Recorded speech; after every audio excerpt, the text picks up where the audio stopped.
तो अस्सलाम वालेकुम परदेसी भाई। आज का वीडियो बहुत ही इंपॉर्टेंट होगा उन लोगों के लिए जो लोग भी मेरे वीडियो में नकल कफाले फाइनल एग्जिट ग्रुप से रिलेटेड अपनी सारी परेशानियों को करते हैं। तो आज की इस वीडियो में मैं इन्हीं सारे सवालों का जवाब देने वाला हूं, जो आपका डाउट होता है उसको क्लियर करने वाला हूं। तो इस वीडियो को फुल वॉच करें, हो सकता है इसमें आपका भी कोई सवाल छिपा हो जो आपको जानना ज़रूरी होगा। तो चलिए वीडियो करते हैं स्टार्ट। पर वीडियो के स्टार्ट करने से पहले छोटी सी रिक्वेस्ट है, अगर आप मेरे चैनल पहली बार है तो प्लीज़ चैनल को सब्सक्राइब जरूर कर लें और वीडियो पसंद आए तो लाइक दे करके नोटिफिकेशन बेल आइकन कॉल पे क्लिक जरूर कर लें, ताकि स्वदेशी और गर्व से हर तरह की छोटी बड़ी अपडेट आप तक मिलती रहे। और अगर आप मुझे फेसबुक या इंस्टाग्राम पे देख रहे हैं तो पेज को फॉलो जरूर कर लें। चलिए वीडियो करते हैं स्टार्ट। भाई, मैं घर से आने के बाद मेरे कफील ने मेरे ऊपर 30,000 रियाल चढ़ाया है, अभी कैसे हटा सकता हूँ? देखिए, मतलूब लगाया, 30,000 रियाल का मतलूब लगाया, चढ़ाया नहीं बोलते हैं उसको, मतलूब बोलते हैं। अगर कफील या कंपनी ने आपके ऊपर मतलूब लगाया है तो आपको मतलूब के केस में क्या करना है वो समझ लें। वास्तव में जो लोग भी मतलूब के केस में हैं उन लोगों को सबसे पहले क्या करना है कि आप अपने एम्बेसी में जाएं, जो भी आपका एम्बेसी है कोई बात नहीं है, आप अपनी एम्बेसी में जाएं, जाकर के बोलें कि मेरे कफील कंपनी ने मेरे ऊपर झूठा झूठा मतलूब लगाया है, यानी कि पैसे का चोरी का इल्ज़ाम लगाया।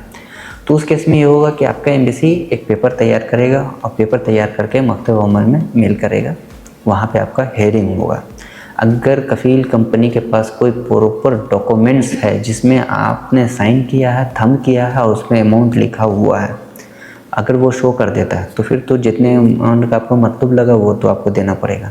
अगर उसके पास कोई पेपर ही नहीं है, वो शो ही नहीं कर सकता है, नहीं कर पाता है, तो उस कंडीशन में आपका मतलब हट जाता है, आपको कोई पेमेंट देने की ज़रूरत नहीं है, आपका फाइनल एग्जिट इजीली लग जाता है। ठीक है, चलिए देखते हैं दूसरे कमेंट को। यहाँ पे एक मेरे भाई का सवाल है, अस्सलाम वालेकुम, दमाम में किस जगह है ये ओपन हुआ है बता दें। शायद कल तक भी काउंटर का बात है, तो वो जवजात में मेन हेड ऑफिस में है। चलिए देखते हैं दूसरे कमेंट को। क्यूबा पर जो एग्रीमेंट हुआ था उतना सैलरी, अगर कंपनी उतनी सैलरी नहीं देती है तो क्या करें? देखिए, बहुत सारी कंपनी ऐसा करती है, ऐसा एक कंपनी नहीं है कि आपका जो एग्रीमेंट हुआ आपकी कंट्री में उसमें सैलरी कुछ और होता है, जब आप क्यूबा पे आते हैं तो उस पर सैलरी कुछ और होता है। तो उस कंडीशन में आपके पास एक राइट है, आप मकतब अमल में जाएं, आपका जो कॉन्ट्रैक्ट इंडिया में हुआ चाहे आपकी कंट्री में हुआ उसका एग्रीमेंट का फ़ोटो हो, और यहाँ पे जो क्यूबा पे एग्रीमेंट हुआ उसका एक फ़ोटो आप लेकर के मकतब अमल में जाएँ, जाके कंप्लेन करें कि मेरा जो एग्रीमेंट इंडिया में हुआ था उससे कम सैलरी मेरे को कंपनी यहाँ पर दे रहा है।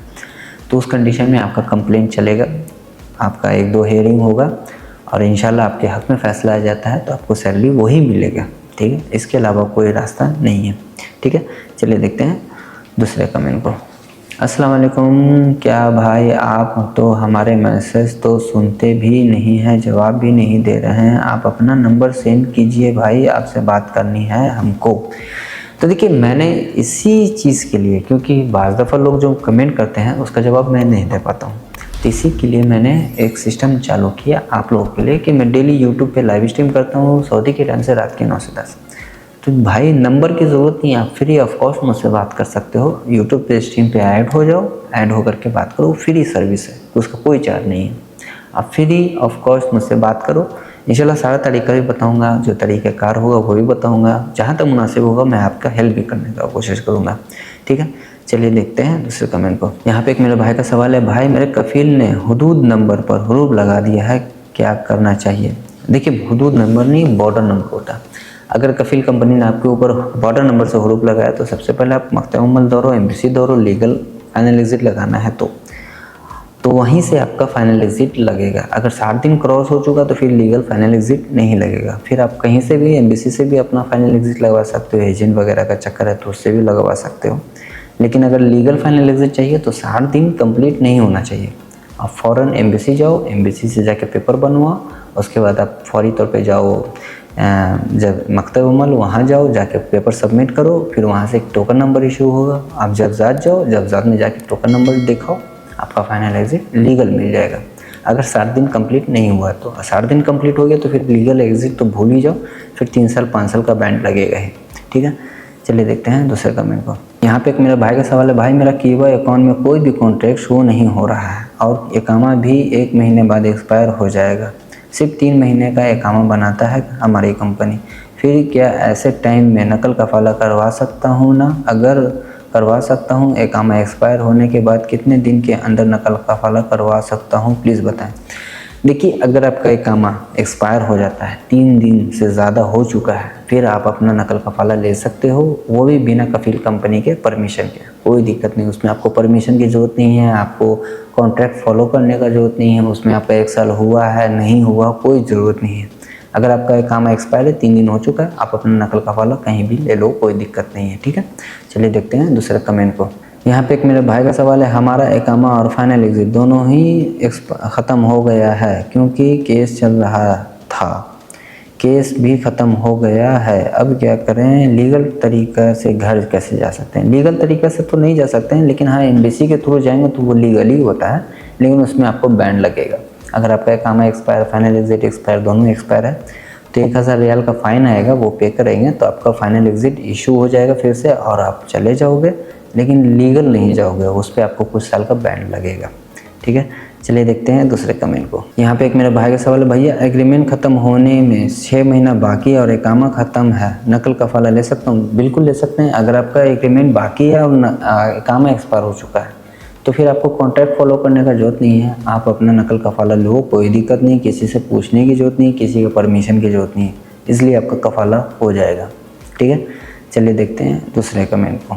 यहाँ पे एक मेरे भाई का सवाल है, इजहार भाई एब्सेंट फ्रॉम वर्क है एंड वैलिड इकामा में कफाला कफील परमिशन के बगैर हो सकता है?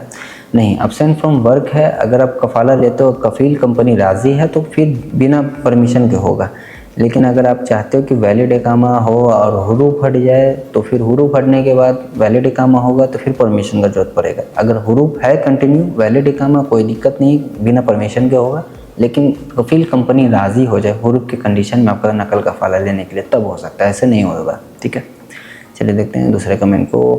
अस्सलाम वालेकुम भाई, मेरा 1 ईयर्स हो गया है, माई रेजिग्नेशन दिया है, कोई मेल भी क्यों लेटर कुछ भी रिप्लाई दे नहीं रहा, तो मैं क्या करूं, कुछ आप बताएं। अगर आपने रिज़ाइन पेपर दिया है, कंपनी का फिर फाइनल एग्जिट नहीं दे रहा है, रिज़ाइन कॉपी उठाएं, मकतब मिल जाएं, जाके सबमिट करें कि मैंने इतने तारीख को फाइनल एग्जिट के लिए रिज़ाइन पेपर डाला था, लेकिन कंपनी का फिर फाइनल एग्जिट नहीं दे रहा, तो जो केस चलेगा उसमें आपका फाइनल एग्जिट का इशूज़ सॉल्व हो जाएगा। ठीक है, चलिए देखते हैं दूसरे कमेंट को। भाई मेरी कंपनी ने 5 महीने में ही कंपनी ने एग्ज़िट मार दिया, दूसरी कंपनी में ट्रांसफ़र ले सकता हूं और मेरा कंपनी फाइनल एग्जिट भी नहीं हटा रहा है, मैं क्या करूं? बहुत परेशान हूं भाई, कोई सोल्यूशन बताओ। देखिए, अगर कंपनी ने आपको फाइनल एग्जिट लगाया तो फाइनल एग्जिट की कंडीशन में आपका कफाला नहीं होगा, सीधी सीधी बात है। फाइनल एग्जिट पहले हटाना पड़ेगा, और हटाने के लिए 2 ही तरीका है। पहला कि आपका स्पॉन्सर आपका हटा दे, दूसरा कि आपका इकामा वैलिड है, आप मकतब अमल जाके कंप्लेन करें तो वहाँ पे आपका सुनवाई होगा, हो सकता है कि आपका फाइनल एग्जिट हटा दिया जाए, कफाले का परमिशन मिल जाए। ठीक है, इसके अलावा कोई तरीका नहीं है। तो आज की वीडियो में इतना ही कमेंट को क्लियर करने की कोशिश किया, आने वाले वीडियो में और भी कमेंट को क्लियर करने की कोशिश करूँगा। ठीक है, तो आई होप कि मेरा वीडियो आपको पसंद आया, और पसंद आया तो प्लीज़ चैनल को सब्सक्राइब जरूर करें, और वीडियो पसंद आए तो एक लाइक दे करके नोटिफिकेशन बेल आइकन कॉल पर क्लिक ज़रूर कर लें, ताकि सऊदी जुड़ी और गल्फ से जुड़ी हर तरह की छोटी बड़ी अपडेट आप तक मिलती रहे। और अगर आप मुझे फेसबुक या इंस्टाग्राम पे देख रहे हैं तो पेज को फॉलो ज़रूर कर लें। तो चलिए फिर मिलते हैं एक नए अपडेट के साथ, एक नए वीडियो के साथ, तब तक के लिए